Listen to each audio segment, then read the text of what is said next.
Hello, my friends. Welcome to Uncomplicating Business. We are gonna make things simple with one of my favorite people today. Before I hop in and do that, today is gonna be Tuesday the 16th, and I'm doing a workshop on Thursday the 18th called Uncomplicate Your Business and Your Whole Life. Or I think it's actually called Uncomplicate Your Business and Make Your Whole Life Easier, but same, same. The only thing we're not going to fix is laundry because for me, laundry is unfixable.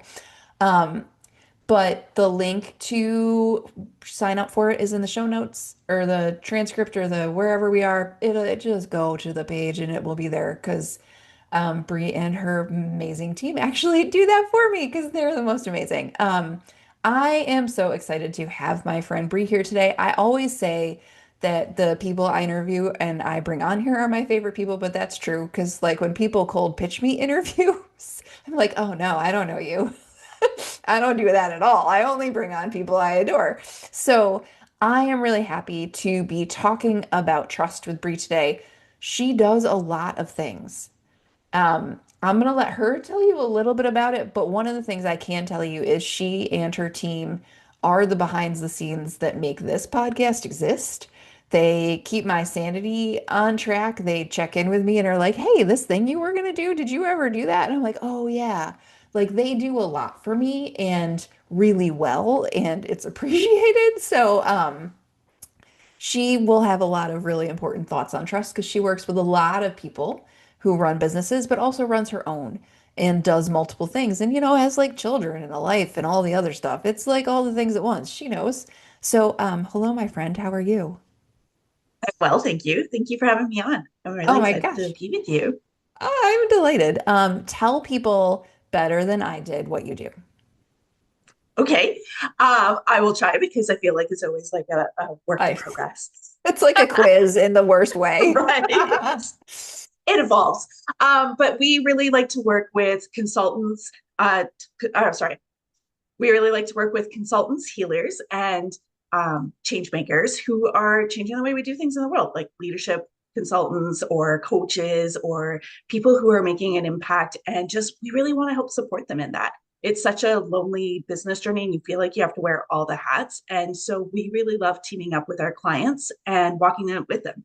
We like to help you with like, is your messaging going right? Do you have a strategy in place? Do we have a plan? What are the pieces that are missing? What's going well? What can we improve? And where are the gaps? And then how can we help support you in filling all those things so that you can do all the things that you love and we can help you do the rest and you can go out there and support and do all the impact for everybody that you do because I think it's amazing. And I usually love to fangirl on everybody because all the things that everybody does are things that I'm crazy excited and in love with. Isn't that the most fun? Like I love that part of working with other people where you're like, seriously, do you know how smart you are? Like I don't, it is fascinating to be in other people's stuff and then they're like, oh, I don't know if this is that good. And you're like, hey, excuse me. Like you over here, pay attention. You're insane. So Right? Do you know how many people's lives that you change and make so much better? Like, I want to help you do that. And also, yeah. can we do it with me too? Yeah, yeah, yeah, yeah, yeah. I'm constantly like, how much is it for me to do that? I actually have somebody that's building something new, my friend Jess Hershey. So if you don't know her, you should follow her. She's amazing. Is building a new thing she's calling Build Together. And I just posted it on LinkedIn because I was like, she's so freaking smart. I can't even. Just ridiculous. So, at any rate, we're going to talk about trust because that's what we're talking about in 2025 because that is the beginning, the end, and the middle of all the things. And I know people are like, but it's September. Are we done with this yet? And the answer is no. So for you, my dear friend, tell me what it means to you just at the outset to trust yourself in your business right now. Like if you have to explain what trust in yourself and your business is to someone else out in the world, how do you explain that? For me, trust is like alignment. It's like believing Mm, that things that are going to happen in the right way, at the right time, that my values, my intuition, all of my strategy, all of it's going to line up and it's going to come with clarity as we do it. Like you get like it comes from the doing, I find. Like when you mm, take those small steps, when you feel the things that feel good, see the possibilities, and then even if it's just like taking that step and finding that it's a learning opportunity rather than what you thought it would be, but just like moving forward and seeing what comes. Well, and it's interesting that like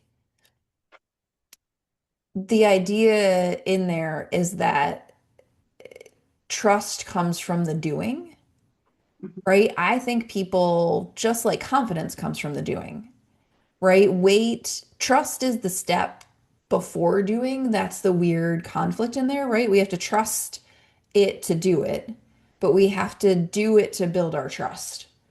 And it's like Yeah. a really messed up circle. It's Like like, that whole, like, you can't get a job until you have experience. You can't get experience until you have a job. Like, it's that whole, that loop happens in so many different ways, I feel like, in our lives. yes. But it's interesting that it's like trust is trusting doing, right? That you just take the step and it's gonna work out. That like you do the things and you do what's yours to do. The thing I say all the time is all I can do is what's mine to do. And that's what you can trust, and the rest has got to work itself out. Yeah. Doing and being. Like, I feel like being's in Mm. there too, like being yourself, bringing what you have to the thing, being you and attracting the right people to help support you or help be your community or things like that as well. Like, being in the right spaces. Like, there's a lot of that, I think, too. I think they kind of go in combination. Well, and I think what people get tripped up on is the idea of right in there. But if you are doing and being from trust, you'll be in the right spaces. You'll meet the right people. You'll say the right thing. You'll do all of that stuff. It won't be even what you think it was going to sound like. Like the thing that comes out of your mouth that people will be like, oh, well, you'll be like, where did that come from? Right? Have you ever said stuff and you're like, I don't know what that was, but it was great. Go me. Yeah, but man, I was amazing right now. And yes, Right. look at me go. And I like at the wish someone beginning of had this year, recorded that. exactly, so many times. And at the beginning of the year, I did this like weird, I guess, trust with like the universe or whatever you want to call it. That I was like, okay, you know what? This year, I want to find myself in different spaces. I Mm. want to find myself in with new people and experiencing new things. And I kept winning tickets to things or getting offered free seats to different things. And I was like, okay, I guess I'm going there. Like seriously, like I just kept winning tickets or getting gifted tickets. And I'm like, then I need to clear my schedule and go there because this is what's coming up for me. And so it's been a really interesting experiment this year with just like, where am I going? Where do I need to be? Well, and the universe was like, you said you were going to say yes. So where would you? Here's where we're going to send you. Like there are times you're like, oh, wait, hold on. I didn't, well, okay. Well, that's all right. Yeah. I mean, 2025 has been the year of change here in Torpyland. So I feel that where you're like, oh, this is, I guess we are trusting this. Hey, Walking okay. my talk. Wow, girl. That's the next episode I have to record. It's like lessons from change and trust. I was just writing that down earlier. So trusting doing is fine and well, but how did you learned to do that? Because it's not like you woke up one day and you were like, I trust this. This is amazing. And you don't wake up even today and think, I trust this. This is amazing. So like, what is the learning like? Like, what is the process, right? Like, how say the things? How does this work? I think a lot of it has been, I would love to say that it was all an inside job, but it's not for me. For me, I'm like, I'd love to say that I just had this like, and I now trust myself. That is so not how it happened. A lot of it is the reflections back from other people, from surrounding myself with coaches and like having people say like, do you realize how much you know? And I'm like, what? No, this is just the thing I do. Or that having to like let go of perfection and just be like almost getting permission from other people, even like, but what if you just tried? What if you Mm. just tried and see what happened? And like, what if we think of it as a curiosity? And I love being curious. I love being curious about everything, learning about everything. So that really helped me to kind of let go of it a bit too, is making it more of like an experiment or a curiosity. And let's just play a little. Let's see how it can happen. And even if I'm scared, let's try doing things anyways and see what will happen from it. Like who comes in? What's the ripple effect? What's the things that come from doing it? And one of the other things that really helped me is I'm sure you're familiar with Brendan Bouchard. I was Hmm. like on one of his calls or something, and it was like years and years ago. And there was one thing that stuck with me. And he said that, as long as you know 10% more than anybody else in the room, you're the expert in the room. Because I had so much pressure on myself that I had to have all the answers and I had to know all the things before I could even start. And I just really try to remember that I'm like, you know what? I can know 10% more. 10% really isn't that much, but I can still help people with 10% more. I can still make an impact or do more. And then I can learn the next 10%. And then I can learn the next 10%, right? Like that I can evolve it. I don't have to know it all before I can even get started. And that really helped me to kind of give myself permission to ease off a little bit. And sometimes I realize that like I put so much extra pressure on myself. And then when I'm talking to clients or I'm talking to my team members, I'm realizing that they don't have the same pressure on me that I have on myself. Mm. And it's like, I know, you know what, I know that this is like 3 weeks out, but I wanted to have it done today. They're like, dude, if it was done a week before, it was good. I'm like, but this is like what I want. Like, you know what I mean? Like, I put such high standards and pressure on myself that sometimes I forget that there's a little bit more leeway too than I give myself to. Well, and it's always amazing to me that the standards we expect for ourselves are so much are like insane, number one. And number two, that like the minute somebody else needed leniency with that standard, we'd be like, cool, it's fine. Next week is fine. And then we forget that we just said that to them, but also applies to us. Like the number of times in a day I have little sticky notes on my desk and I write down a note that's like, oh, this is for me too. I'll be taking that coaching with me. Thanks for playing. Like there's And then it advice goes I on my needed to bathroom take. mirror. Right, where you're like, doh. I have like thousands of little notes in my planner and the things where I'm like, Sarah should listen to Sarah today because that would be nice. Or a client says something and I'm like, huh, okay. But it is Right. that one of the things I think you started with here is something I think about a lot, actually, from when I was newer at this, which is the idea of borrowing trust, right, Mm-hmm. from other people. Like someone else has trust in your abilities that you do not. And you get to look around and be like, oh, well, if they trust me, I can trust me, right? I have had that in so many ways where, like, the first coach I worked with had this like lengthy application process, which I have thoughts about at this point, but that's a whole separate story. And I used to think one of the things that used to help me is like she accepted me, she saw something.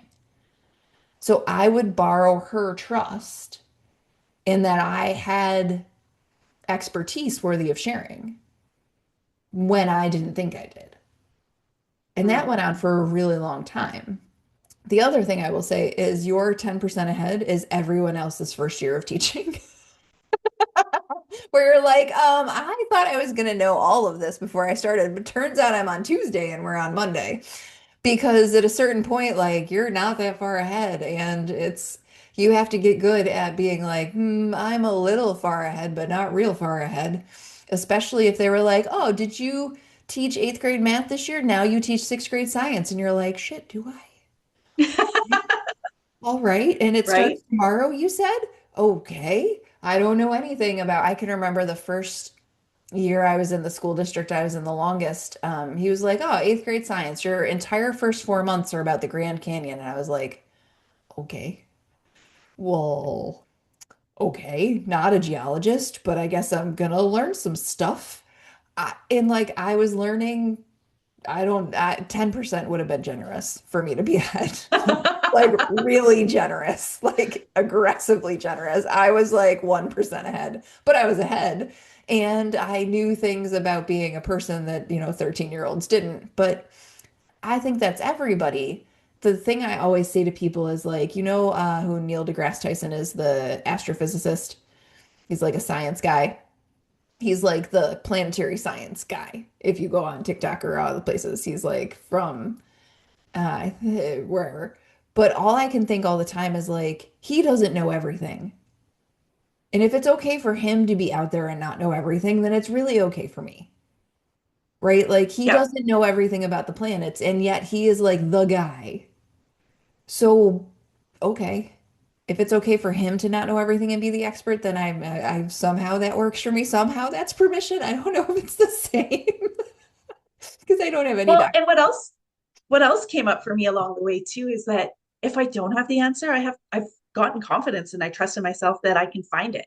Like, Mm, there's YouTube University, I can Google stuff, there's ChatGPT, whatever. If I don't have the answer, I can find ways to find the answers that I don't know to help fill in the gaps while I'm learning too, right? So that became like a, you know what, I can figure it out. So like just being more yes. solution focused too. And if I don't have that 10% ahead, and maybe it was 9%, but I needed the extra one, I can go find it. I can figure that part out. Yeah. Well, and to add on to that, I always think I've always figured it out before. Mm-hmm. Like I am not at any, I have never gotten to a dead end and thought like, guess I have to start over. Right? Like I've always figured it out before, whether it's with time or money or anything else, it's always worked out. It's always been figured out. So like today's the day it's not going to get figured out. Like what are the odds of that? Real, real small. Real, real small. So if you're like taking the math perspective, you know, every time I've come up against something in 46 years, I've figured it out. Today's the day we're going to stop figuring things out. I don't think so. Right? Like, Right. and so it's like, oh, well, okay. I guess and then you're like, wait, who do I know? When Exactly. it worst comes to worst, as my child would say, I don't like asking for help, but sometimes I have to.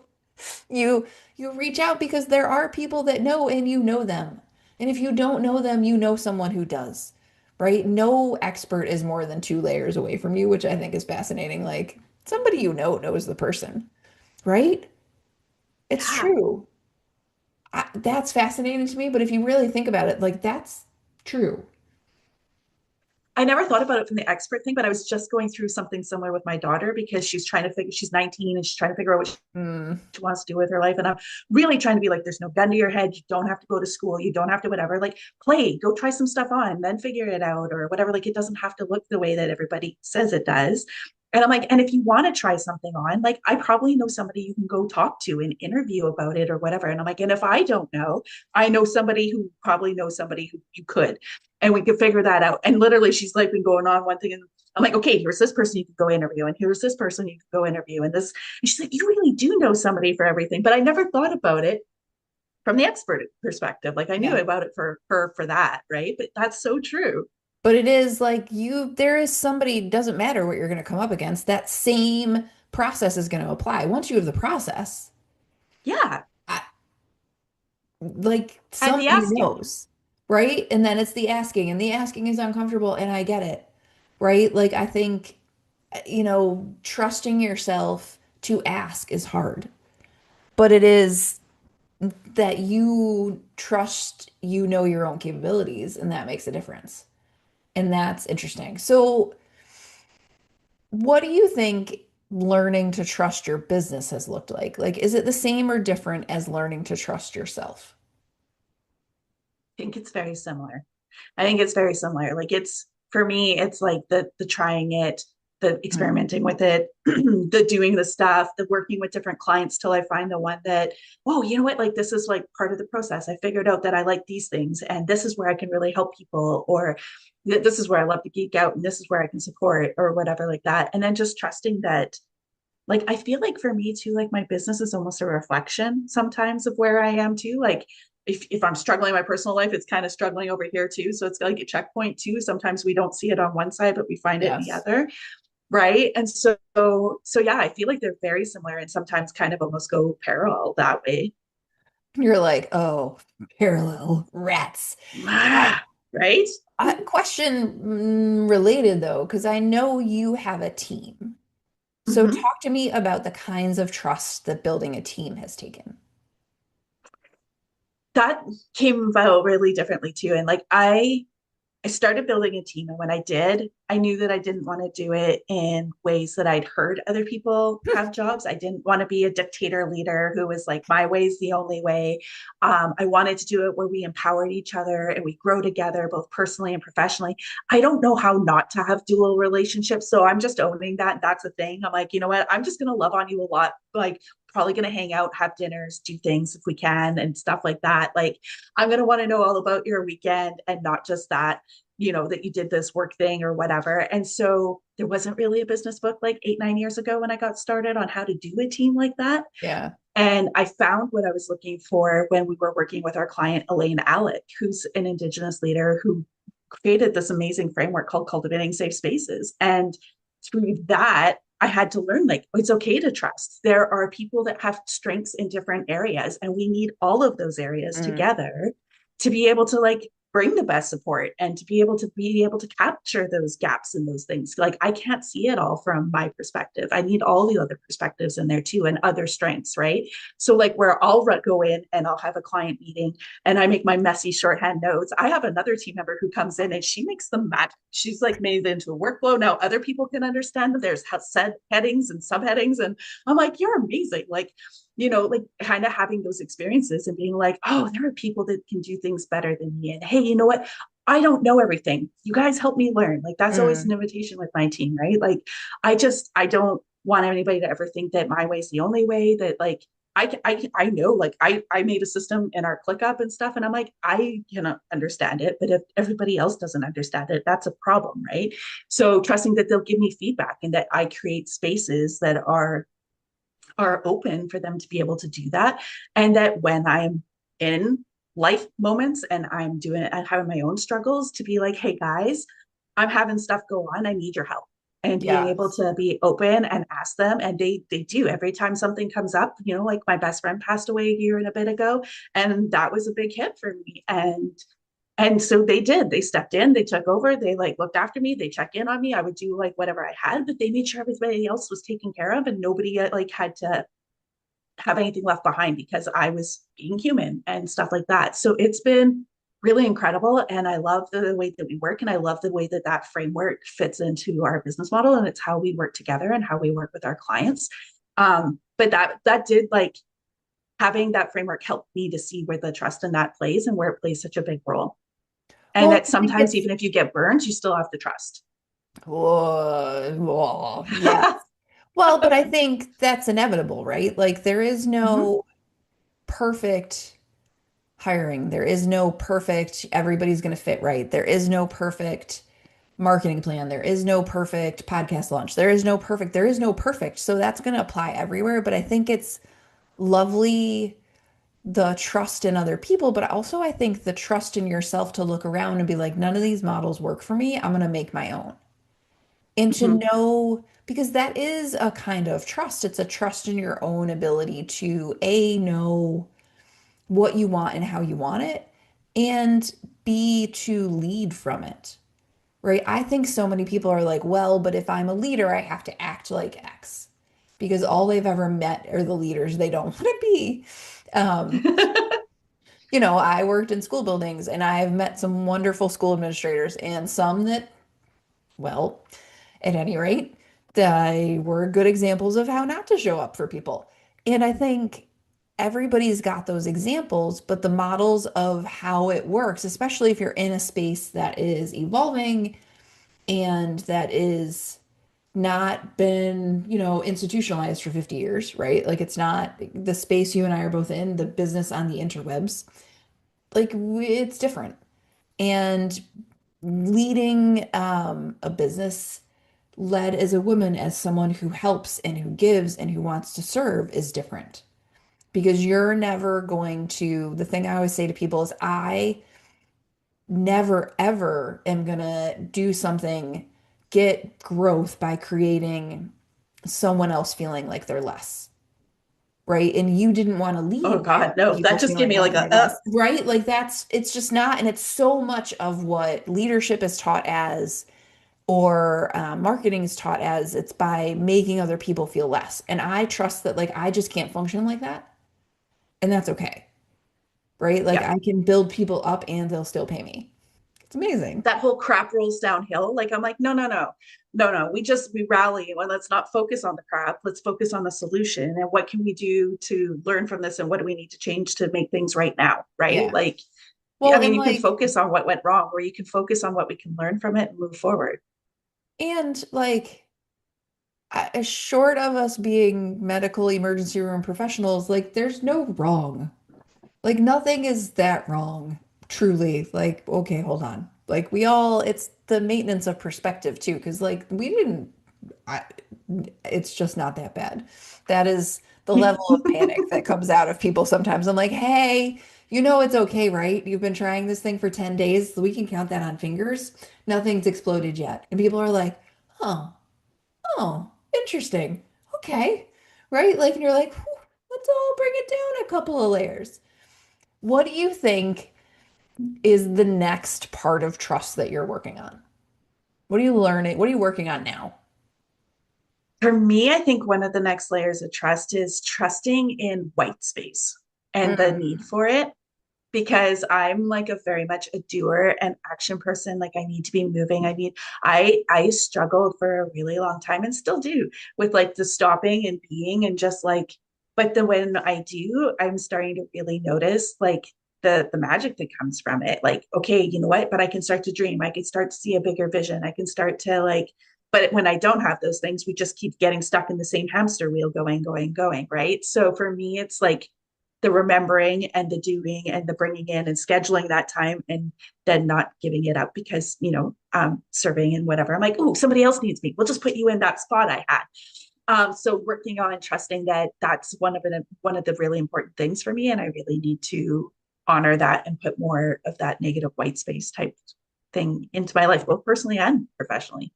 Well, in blank space is a growth strategy.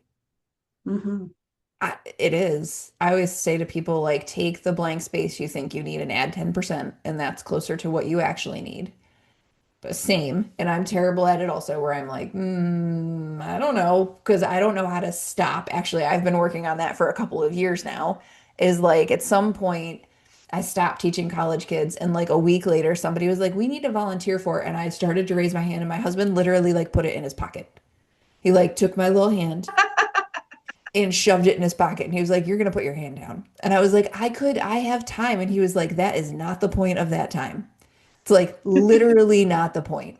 And I was like, well, but like I've had to figure out like how to not have something to do every minute. And I'm bad at that. Like I'm like, well, but what do you want me to do next? Right? Like currently in a house where there's unpacking to do, there's never not something to do. It's kind of lovely. But it's also terrible because even yesterday I was feeling compelled to be doing things when I wasn't doing anything. So I think, but that space for thinking is, right, is unmatched as a like, that's why we get our good ideas in the shower because you stopped thinking. Mm-hmm. Or like in the Or on a car, drive. right? Yeah. The amount of like weird ass text to audio to text notes in my phone that are so completely insane to anyone would open them up and be like, what does this even mean? It's like barbecue paintbrush. And then I'm like, oh, I know what that is. They're like, what? Because it was some random idea I had in the car. It's great. The kids are always like, what? And I'm like, never mind, it's not about you. Not about you. It's about me. Leave me alone. So I think, so talk to me about how you have been creating that white space for yourself. Because, like, practically, what does that look like?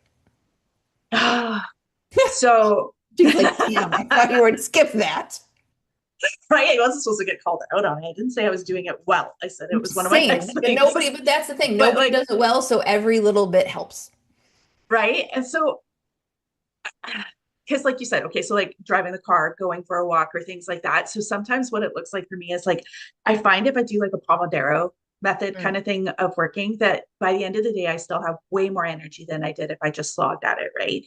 Remembering that also helps because I don't always fall into it every day. But what I sometimes try to do is on that 5 or 10 minute break, is I'll put in something monotonous around the house, like emptying the dishwasher or whatever, so that it may not look like just white space. Because if I'm just sitting on the couch being like, I have white space now, what's the for me? I need to like have that monotonous thing. I think so far is what I've come up with, and sometimes I'll have like, okay, what I've been trying to do too is like if I'm talking with a coach or I have like one of your newsletters come up and there's like, oh, that question I really need to ponder or whatever. I've been trying to put like a calendar chunk with just that question in it so that I'm like, okay, that's what I should be like thinking about by then. And then it kind of plants the seed to percolate. Like when I'm doing my weekly plan, I'm like, oh yeah, I'm going to do that question or that thing. This is very new. So don't take bad. Like it's just an idea and a thought, but like I said, those 5 or 10 minute breaks where I'm emptying the dishwasher or folding laundry or whatever, I still feel like I'm getting something done. It may not look like a break to everybody else, but it feels like a double down win for me because I'm not looking at a screen, but I'm Yeah. getting something else off my plate. So at the end of the day, I can just be like, let's go play and have fun, without having to do the adulting things. But those kinds of things help. And then just like kind of reminding and like when I do planning with other people, I'm in a planner group that's called the Harmony Planner. And on Fridays, we get together and we do a weekly huddle where we kind of connect and check in with each other. And then we plan out our next week, which I love because then it's done before the weekend and I can like Yeah. forget about it. I get to do it with other people, but often little nuggets like that get shared in there. Or like we got talking about like, like are you putting enough self-care time and are you putting Yeah. in this is something I'm focusing on. So those kinds of groups and spaces too also help me remind me to keep those things front of mind. Yeah. No, and I think it's funny, you're like, well, but it's not a break. Well, A, you're judging it very harshly, and B, it's a brain break, and that's different, right? And sometimes what you need is to let your brain stop thinking. It just stop thinking. Just stop thinking. Like that, I don't know that I'm always not in motion, but I really try to like just let my brain turn off sometimes. And that is why I read fiction because it turns my brains off. My husband is always like, "But you're reading." I'm like, "Yeah." Or I play like word games. He's like, "So you're relaxing as word games?" Like, well, yeah, because I'm not thinking about the things I'm supposed to be thinking about. The other thing I think that really helps me is I don't know, I maybe have said this on the podcast before. I don't know if I have, is I always schedule literally what they're called in my calendar is no people days. And I try to like October 1st, I'll schedule the December ones. November 1st, I'll schedule the January ones. I try to be like 60 days ahead, and I probably put in two or three a month. Just days where I am not going to talk to anybody besides me. Like, because for me, that blank space sometimes is just not having extra input. And I don't have a lot of days like that. So like when my calendar's really busy and like my children both play travel sports and like starting at 4 o'clock, my day begins anew. Um, it's it's important, I think, to let my day like sometimes just not have the same level of input. That gives my brain a break. And that actually really helps me, I think. And I think it's important, like, so like when I'm doing the like little like folding laundries or whatever, it still feels like a dopamine hit because I feel like I'm winning. I'm getting Hmm. something off my plate at the same time, right? But Yes. then I realized when I almost feel like the white space thing is almost like when you're starting meditation, where like, like where they're like, okay, if you start meditation and your mind wanders and you have to bring it back. I'm like, when I first started doing white space, I'm like, okay, I'm gonna go for a walk and I'm gonna listen to a podcast at times two. And then I'm gonna like that was my first definition Yeah. white I'm going space. to In my accomplish a white lot. space, I'm going to cram a bunch of stuff. And I got to a point where, like, because we have YouTube Premium and stuff, so I was listening to things at like times three. I was listening to audiobooks at like times two and so Oh whatever. And I no. got to a point where I was sitting in real life with people being like, why are they talking so slow? Why is everything? And I'm like, that was my checkpoint where I was like, whoa, something's wrong when I can't be in front of people at like times one. It's a problem. Like all the messages from my team were like times two, like everything. And I was like, okay, that was my like, this isn't what white space is. This isn't what slowing down No. looks like. Like this was just me shifting gears and then doubling down, which I'm like, is Yeah, kind but of like that's funny how how we that came up. like that we'd all do that. I do there are versions of that where I have to be like, wait, is this less or more? Right. Like, But hold I was on, like, it was wait. less working in my business. And to me, I was like working on my business. I was absorbing all this knowledge and whatever. So in a way, like I justified that that was white space. And then I realized that when I actually had a little bit of white space, I'm like, oh, that feels very different. Yes. Well, it's funny. I actually, I can't, when I walk the dog, I listen to like nonsense podcasts. Nothing is very little is work related at this point because I just can't. I think about it all day. I'm in it all day. I'm thinking about it at other times. And like when I go to walk or do something else, like it's about I don't know, it's an audiobook, a trashy romance audiobook, a podcast. It's about no, like nothing. I think I told a friend the other day they're like ear candy because basically it goes in one side and out the other. I have to retain zero. That is my podcast goal, 0% retention, which is kind of amazing. And if I walk away and I'm like, oh, that was interesting, like I've retained 1% and I've exceeded my goal. But like I want to retain zero at that point. And that for me is perfect. I love that. White space where well, it was funny. I wrote a note the other day that somebody was talking. I was in a networking call and she was talking about hobbies. And she defined hobbies as something that gives you energy, but takes nothing. And I was like, oh, that's interesting. It doesn't require anything from you, but it gives. And so I was like, what are the things I have that give and don't take? Right? But if you're listening to a podcast on three times speed, it takes, right? Like Yeah, that's taking. So it was interesting to think about the give and no take. I was like, oh, it's supposed to be even, but in this case, it's not. It was like, it was so interesting. Okay. that is. Right? Like I was like, huh, I don't know if I have any, what's like that in my life. I have now I'm still thinking about it because I don't have the answer. Um, if there are people, I think there are plenty of people working on trust, go figure. Shockingly. What is something that you want them to be thinking about? Like, what is the thing that you want them to walk away and you'd be like, here's the thing about trust that I think you should walk away with. What is that? I think that trust is built in the small moments. It's Mm. not that big leap of faith. It's not those big, tiny, like big jumps that we feel like we have to do. But like I was saying earlier, like it's like those little steps, right? The trying things on and seeing what it happens and what it creates and what you've learned from it. And that when you get that kind of trust in yourself, that you start to get a different sense of freedom, right? Like it's you get that freedom to play, that freedom to be curious, that Mm. freedom to just see what happens next and know that it'll all fall together for you in one way or another. Well, and that sometimes it's not going to look like you thought it was because your imagination isn't big enough to imagine it, right? Like, Rarely does. It rarely well, does. because we always imagine what it will look like from what we know right now, I think, Mm-hmm. and we don't know enough, right? Yep. My mom always used to say, if it hasn't worked, if it hasn't worked out, you're not at the end yet. And Yeah. as a kid, I would be like, grr. But like, it always works out in the end, and if it hasn't worked out, you're not at the end yet. Like, it just that's it. And so it's in the small moments. Trust is in the small moments. Like that's our sticker. We're gonna make a sticker and it's gonna have our little faces on it. And it's gonna be like, trust is in the small moments. We'll stick it on people's foreheads because I think that's where they need it. Um, tell people how to find you. Yeah, you can find us on LinkedIn, Facebook, Instagram at beepro.com, Beebepro. And if you want our website's the same, it's bbpro.com, or you can always shoot me an email and I'm happy to connect with anybody, answer questions, or just even if I'm not the person for you, I would love to help guide you to other people in my network. I have an incredible, amazing community of people that all do different things. Well, and when she says she's happy to connect friends, if you're listening and you think like, I think I'd love to chat with her, I, make a connection. Like, don't be afraid to be like, hi, person, I would like to meet you. It's funny, I have a client who actually has every guest I've had, she's reached out to and said, hi, I think you know her already, so she might not reach out to you.